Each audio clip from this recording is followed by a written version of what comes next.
Hi guys, and welcome to Football Fix. Today we're going to be discussing our North and versus South 11 in the Premier League. This comes after Todd Bowley's talks about having a divisional game where you separate both the North and the South of England into two sets of teams, kind of like what they do in American football. I'm joined by Alex, and hopefully you will agree with our teams. Let us know in the comments below who you believe should be in the North 11 and in the South 11, what you disagree with out of our picks for the specific teams, and also, finally, who you think will win this game. Without further ado, then, Alex will talk us through his team, which is here right now. Right, so I'll be doing the North team as my team, Manchester City's from the North of England, and Thomas will be doing the South team because he's obviously an Arsenal fan. So I'll get straight into my team. You'll be able to see it. But in goal, to start with, I've gone with Alisson. I think he is a trusty pair of hands. He's been in one of the best defenses in the league over the past few years. It's one that there's a player who you'll hear in a bit in my honourable mentions part who was tossing and turning between Alisson or this other player, but it's a safe pick. I think there's not don't need to overthink it, albeit I almost did, as you'll see in a bit. I mean, having Alisson over Edison is questionable in my opinion. I think Alisson's probably a better shot stopper, but Yeah, Edison, without a doubt, is another level with his feet. he is. Yeah, it's quite dependent on, say this team was a thing, what style of football they play, because the thing I don't like about Edison as much is his save percentage is awful. He has a 45% save percentage so far this season. And with your team, which you'll mention soon, with some of the great attackers they've got, when you're facing that many shots, I'd be a bit worried about those sort of statistics. But just to caveat this, right? And no, I don't want a long discussion on obviously Allison or Edison, who's better. But do you believe that the bigger keepers, so the Allison, Edison, etc., they have obviously less save percentage, tend to, because City, when they give up chances with their high line, it's usually a much bigger chance than, say, teams that have a low block, play scrappy football, chuck everything in front of it, etc. So therefore, it's harder for a player who's in a top team like Man City, where usually the chances they give away are clear cut, for that keeper to have a high save percentage. Does that factor in it at all? Yeah, I do think that especially City and Liverpool, they're only conceding big chances in terms of the ones that the keeper's having to pull off big saves. But I think Allison pulls off better saves than Edison does in those situations. And that's why I'd be putting him in this team over him, I think. Okay. No Right. problem. Let's get straight into the back four then. So, right, I'll just say the whole thing in one. We've got Trent at right back. I think no need to overthink that one, considering how good he's been. Recently, he's not been at his best, obviously, but can't forget about how high his level has been over the past few seasons. Then I've got Van Dijk and Laporte as the two central defenders. And at left back, I have got Joao Cancelo. So I'll go through this quickly. Right, two fullbacks, already mentioned Trent. The amount they provide going forward and offer going forward, it's incomparable to anyone else really in the league. Robertson potentially, Reece James potentially, but I think Trent and Cancelo are just that little step above those two. So I've gone with them. And Van Dijk, obvious one. I think he's in 99% of everyone's North team if they had to make one. And then Laporte, this is the one that's a little bit more of a controversial decision, but I think he's still a great player. I see Laporte as City's best central defender. I think he's so well-rounded. That's what I like about him. He's really good playing out the back. He's got a great diagonal ball on him. So say if I was to compare him to Diaz, I think he's better on the ball than Diaz. I think he's a bit faster than Diaz. And aerially as well, going forward, that's what I love about Laporte. He scores quite a few goals from corners as well. Just generally, he is my defender of choice. The difference between Laporte and Diaz is Diaz has that aura, the sort of Van Dijk aura. And I think that that is the reason I choose Diaz, because at times he feels unstoppable, whereas Laporte is an absolutely fantastic defender. He's probably a better technical footballer than Diaz is. He's better on the ball. He's probably better at passing. But I do feel that Diaz has the edge because he scares attackers in a way to make them make that mistake, whereas Laporte, for example, is just a good defender. I do.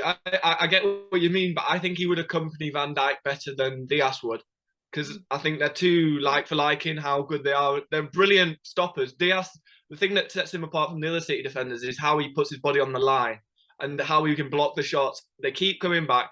It was evident when he first came in how good he was at that, because there were many occasions where he'd block it and all the City defenders would be hugging him, celebrating with the block, and that's how good he is at that. But that alone, I don't think is enough for me to put him in over Laporte when he's just so complete in many of the different positions. Maybe not the best in any of his positions, but very solid in every position in Fair terms enough. of his passing, pace, and just all round solid, really.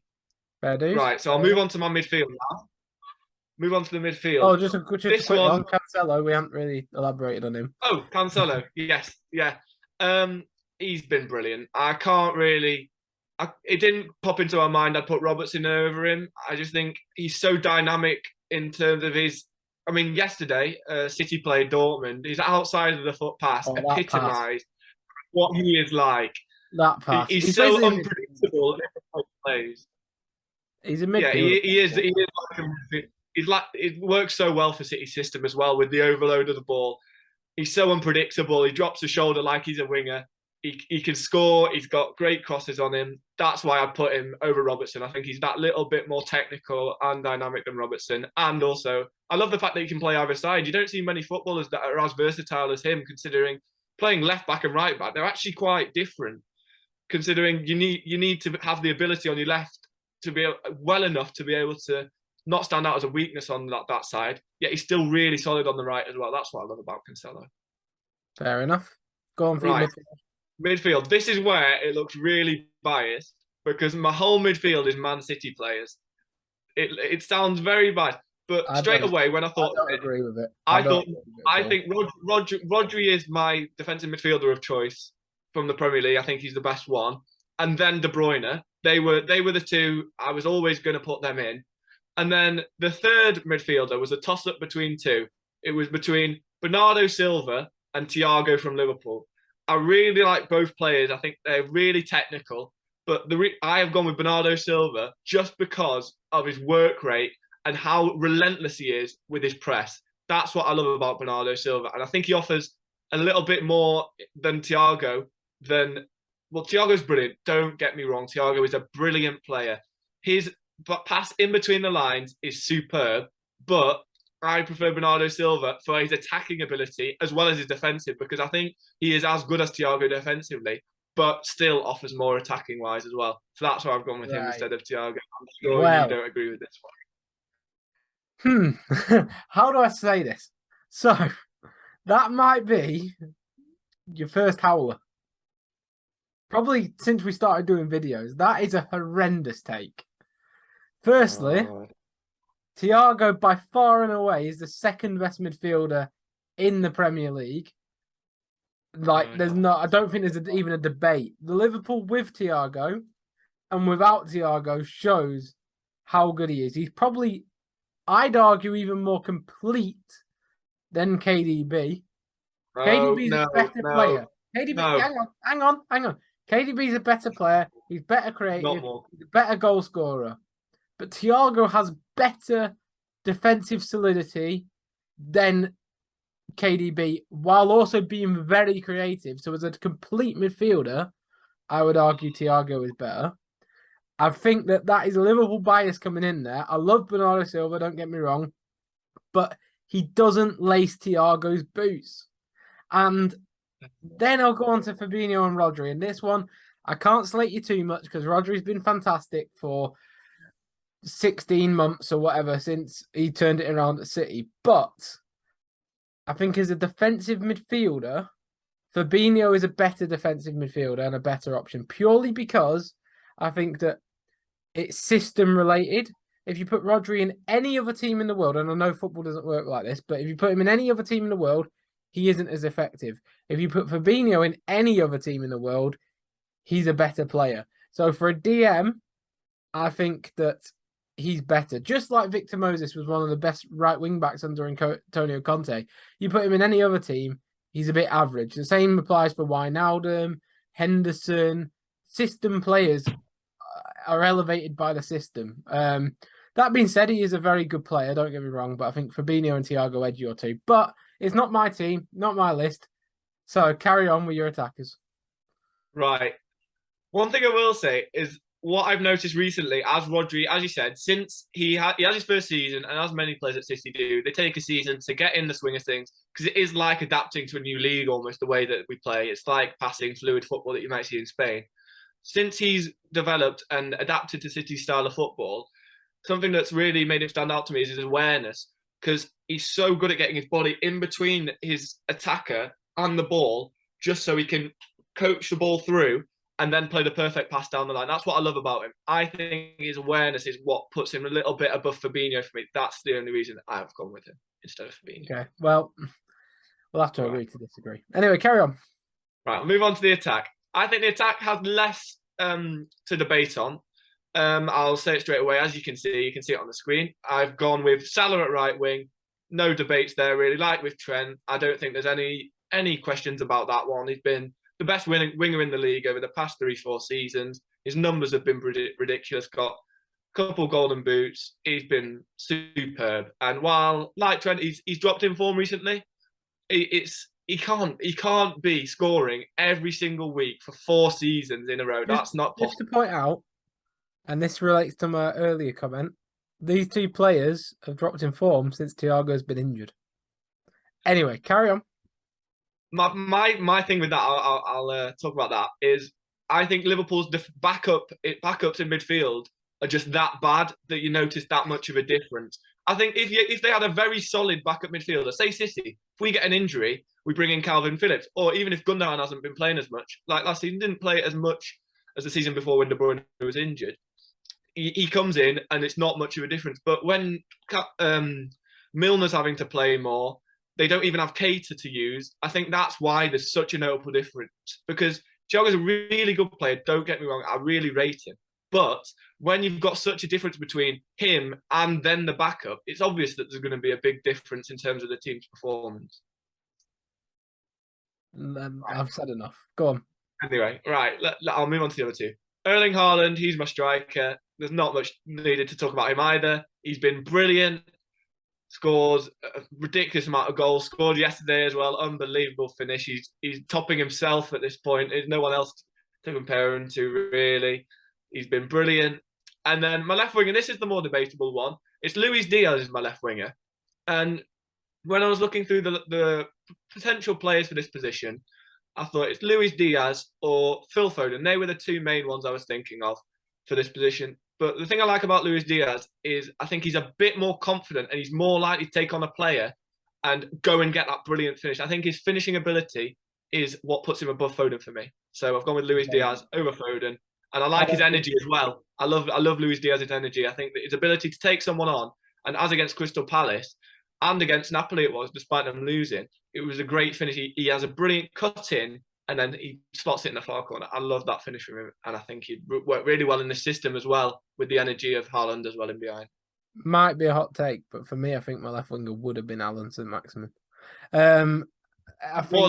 was in the mix, but I still put Luis Diaz a little bit above Alan St. Maximin. I don't think I rate Foden when I see him too highly on that left-hand side.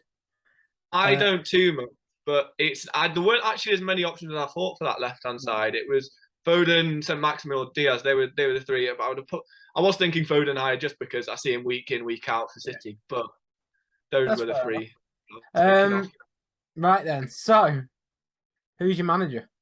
My manager, Pep Guardiola. I think it's a Premier League based team. He's won ridiculous amount of Premier Leagues with City. He's got best consistency, 100 points in the season he's got with City. I don't think there's much to debate on that, considering Klopp, while he's done really well in the Champions League, he's only won 1 Premier League in his time at Liverpool. So that's why I've gone with him instead of Klopp. Fair enough. I mean, success is bred at that level by trophies.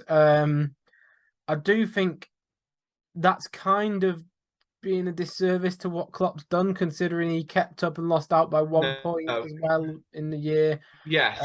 He has got very close. He's also had considerably less resources, but we'll we'll allow it. Like it's a fair judgment. I do also think Pep Guardiola is a better manager, but it's not cut and dry. No. I mean, we talked over the talking points during you listing out that list because obviously I had some disagreements.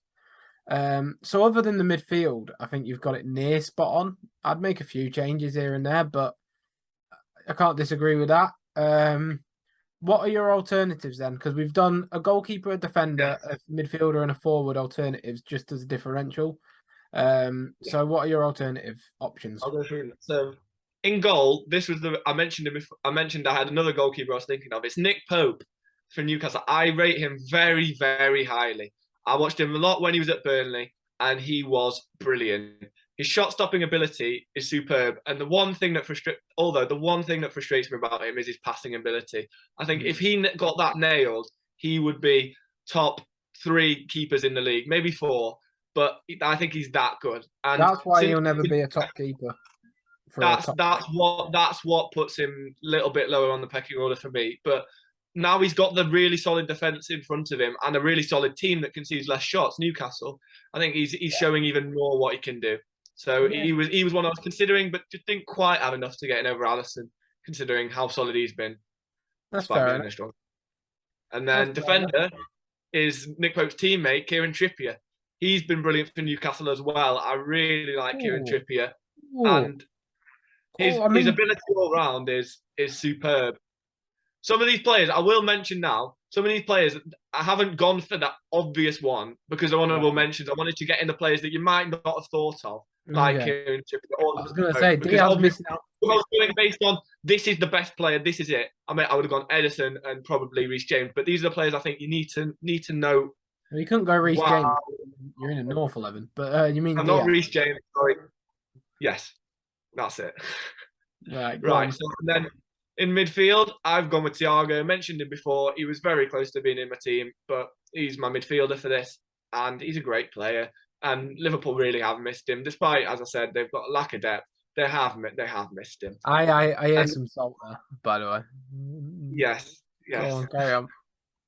And then my forward, someone I haven't mentioned at all, who could have possibly been my left winger, but he's not played there as much over the past few seasons. It's Diogo Jota. I think he's been really good for Liverpool. Got 15 goals last season in the league, and yeah, the thing is, if he'd have been playing the left wing for Liverpool for the last few seasons consistently, I would have probably put him on that left wing. But I don't really think it's as realistic to stick him left wing when that's not his main position. Okay, fair enough. So, I mean, my honourable mention. I don't understand how Thiago doesn't make it. It's got to be bias. It's the only conclusion I've got for that. But well, let us know in the comments what you think about that, and who would you go out of Bernardo Silva or Thiago, or someone else as well? I don't even think there are a few other players. I just think it's a howler. I don't even think it's a debate. My God, right? Okay, well, my 11 might be even more biased, so let's carry on with this. Okay, so in goal. I've gone with Sanchez from Brighton. I think that he is absolutely phenomenal. There are some other options, but I think Mendy's been off it for about a year and a half. I think Ramsdale is better with his feet, but recently at least has lacked the shot stopping ability. So I think Edison. Yeah, I think De Gea is slowly coming down. So even though he's North, so why I'm on about there, I don't know. But yeah, so I think Ramsdale. I also don't rate Lloris and never have. He has a lot of errors leading to goals. So let me caveat that. In terms of the actual other things, I think right back, as you will see on screen, is Reece James. There is no debate there for me. I think Could I even mention him in my North team? Well, yeah, I think he is probably the second best right back in the world, maybe better than Trent now. I don't know, this season, definitely. Anyway, centre backs in the world, I think it's in a stretch, but maybe Kimmich and stuff, but he's not really right back anymore, is he? But then I've got centre backs Romero and Saliba. Romero is a bit aggressive every time I see him play, as in Yeah, he's yeah. He's a gonna very get a red Conte card. player. Yeah, he's gonna get a red card at some point. And Saliba, I think, what a talent! Like, might be the best under 22 centre back around. Maybe. And I think he's just phenomenal. And then at left back, I've got Kieran Tierney, which I think might be a controversial one because I think people might say Zinchenko maybe or Chilwell. But I think Tierney, when he's Or fit, even possibly Cucurella. I'd even put him or even Chilwell. I think that's where the debate comes in for me. I think maybe a Chelsea defender I other than think Reece James, another Chelsea defender because Thiago Silva. There's a couple in there for the centre back position as well. Because you got Aspilicueta, Thiago Silva. That's I the think only Tierney's the thing. Those best. two positions. I think Tierney, when fit, is by far and away the best. His issue is staying fit. You think back to when he was fit last season. He was probably second best left back in the league at the time for the substantial period during just before December. To Robertson and Cancelo. Sorry, I completely blanked. Cancelo was a left back. Yeah, right. Yeah, I was The gonna third say. best. So third best, Yeah, but I think Tierney makes it on ability at least. Then my midfield, yeah, I was very conflicted about the system I wanted to play because, for example, I have a lot of affinity towards Ødegaard. Being an yeah. Arsenal fan, he's so technically gifted, but I think the issue with him is he doesn't score or assist as much as he probably should for a player of his quality, especially in the attacking midfield position. So I went with a 4-3-3 standard. At the base of that midfield, I went N'Golo Kante, purely off quality. It was debatable between him and Kovacic because obviously Kante's injuries and Kovacic is absolutely phenomenal. But I think Kante, as a peak Premier League player, when fit, is makes this 11 easily. And then you've got. He dropped off a little bit recently though with Kante. That's the thing I I would agree. say. If you're talking not just, I wouldn't just say now. I'd say maybe even last season as well. It was always like he was declining a little bit. I don't know if it's because he was getting older and maybe his legs were going a bit more. But I think that's he would. I don't think I would have put him in mind. Put it that way. Oh.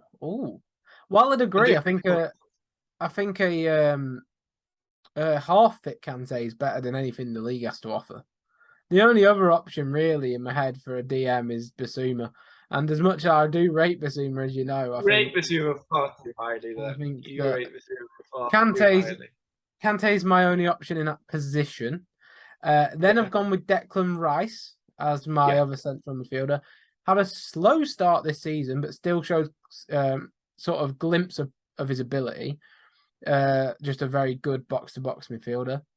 And then my other one, this is biased, but I think he is easily one of the better midfielders in the league, and his injury record is horrendous, and that's what holds us down. But the difference between Partey being fit in the Arsenal side and not fit is light and day. Drop off's unbelievable, and he is a phenomenal, and I mean phenomenal footballer. So for me, I would definitely go with Thomas Partey in the midfield to round out the three. And then I'll do my attack, and then you can debate whatever you want yes, afterwards. So my left-hand side winger is Heung-min Son. yeah, My striker is Harry Kane, yeah. and my right winger is Gabriel Jesus. Purely based off, I know it was close for me between Saka and Jesus, but I wanted to get Jesus in there because of how phenomenal he's been recently. Yeah. And I don't really think there's another player who's of his level that could go in that mix. I Um, mean, and then yeah, go on, not really. pick it. My manager, Sterling's dropped off, but yeah. my manager is Antonio Conte. So go on, pick my team apart. What do you disagree with? I don't disagree with too much. No, I don't disagree with much of it. It was just, I think Saliba was a 50-50 decision. Thiago Silva or one of the Chelsea centre backs would have been in the mix for me. I think I could agree with that purely because of how little Saliba's played within the English game. But young Yes. player of the year in France last year, after with Marseille, phenomenal season, with another phenomenal season the season before on loan for the second part of that one, while also starting like a house on fire. He looks so assured, so good on the ball. That's why I went with Saliba, but I can understand anyone who disagrees with that one. Yeah, Tierney, I don't think there's too much to argue with on that one. It is a frustrating one that he's not stayed fit. Because if he had stayed fit, I think there'd be less of a debate to have here because he would have played throughout this whole time and he would have solidified his role as one of the better left backs.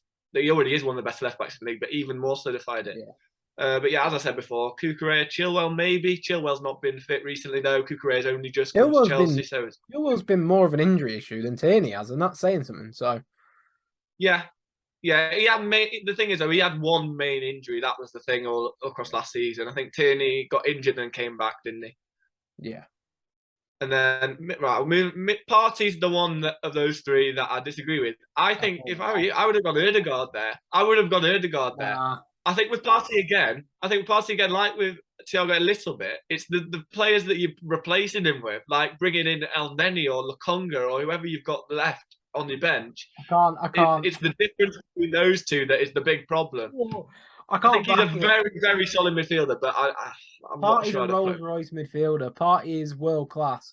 He's probably Arsenal's one of the two only world class players they possess. And Ødegaard isn't world class yet. He hasn't proved it with goals or assists enough. And I'm quite passionate on this subject. It's light and day. I think I read somewhere the other day. Arsenal, when Partey's in the team, get 2.4 points per game. Without him, traditionally, I think it was in the last 12 months, they get 1.3 or something like that. That shows his importance to the team. Yes, it does also show a drop off, but I think the way he just outclasses the opposition, his maneuverability on the ball, how aesthetically pleasing he is to watch as well, how he glides across the pitch. He has big performances against big teams. You think back to the man of the match performance in the 1-0 win at Old Trafford 2 years ago. You think to the performance at City when he dominated your midfield. However, we ended up losing. I don't know if it was at City. It might have been at the Emirates, actually. We ended up losing in the last minute to a 2 which we really deserved to win that game, really. And it was unfortunate, but he's such an instrumental player in terms of the team. I think he is genuinely amazing. Him and Jesus are the only two world-class players Arsenal possess, in my opinion. Maybe people will say more. You could argue Ødegaard or Saka, but I don't think they're at that level yet. And I think Partey's just another level. Honestly, I think he'd make it. In my opinion, I can't rate him highly enough. I think if he was fit all the time, I don't think there'd be a debate about him making into the complete Premier League XI. So yeah, but I know that's a madness, but I'm going with it. I'm standing strong. I think Partey should be in. Anyone else you disagree with? No, not really. The Son and Kane, they're almost first names on the team sheet. To be honest, they're definites.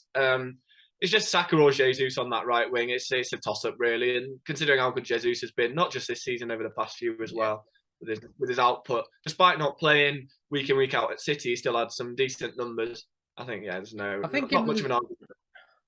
I think recency bias stopped me from putting Saka in because as much as he's getting goals and assists this season, he hasn't been amazing. Whereas Martinelli, Ødegaard, Jesus have been like a level above. So I think that's what stopped me putting Saka in. My alternatives, just a quick one. On the wing was either Saka or Zaha. I didn't know who to put as my forward. Yeah. Midfield, as I stated, was Ødegaard. But I think you could put Kovacic, as I mentioned before, as well. I wouldn't have any issues with that. In terms of defenders, there's so many defenders, and I don't want it to be Arsenal heavy, so I'm gonna say, you know what? Everyone will be saying Thiago Silva, shouting it, but I'm gonna go for Fana. And in goal, my alternative has to be Ramsdale because I don't rate the other two that I can think of in the I agree with that. So yeah, my manager of choice was Antonio Conte because he's proven the most out of any of the Southern managers. But yeah, who would win in that team? I think the South team would get beat 3-1, maybe. I think it's not. I don't think it's as much as you're making it out to be. But I think it's the North team's defense that sets them apart, really. Yeah. I mean, Saliba added with De Bruyne as well, obviously. That It just seems a lot more trustworthy, I think. The damage, though, because obviously that North team's going to keep the ball like there's no tomorrow, but the damage that sort of South team can do on the counter attack with Son, Yes, Jesus, obviously Kane. Yeah, that's a brilliant from a free. And then obviously, let me know in the comments who you think will win. I've got one other player I think we should mention. It's Kulusevski for the right wing. I didn't even think of him as we were talking about it, but I think he should. I think he should just get a little mention in this, considering I mentioned Sterling before I mentioned him. I think that was a little bit hard. I think Sterling's better than Kulusevski. I think he is as well, but in terms of how he's played over I the do past love season, Sterling. I love Sterling. I love Sterling. Yeah. I can't back. I can't back Kulusevski. I mean, we can't have anyone. Because if we were going to say everyone, we'd put obviously Eric Dyer has been amazing recently. You'd say Gabby Magalhaes. You'd say there's loads of options. You'd say Thiago Silva, Koulibaly for his career. Like that's the beauty of it. But yeah, there are teams. If you have enjoyed this video, please be sure to like and subscribe. Turn that notification bell to never miss an upload. And we'll see you next time. Goodbye. Bye.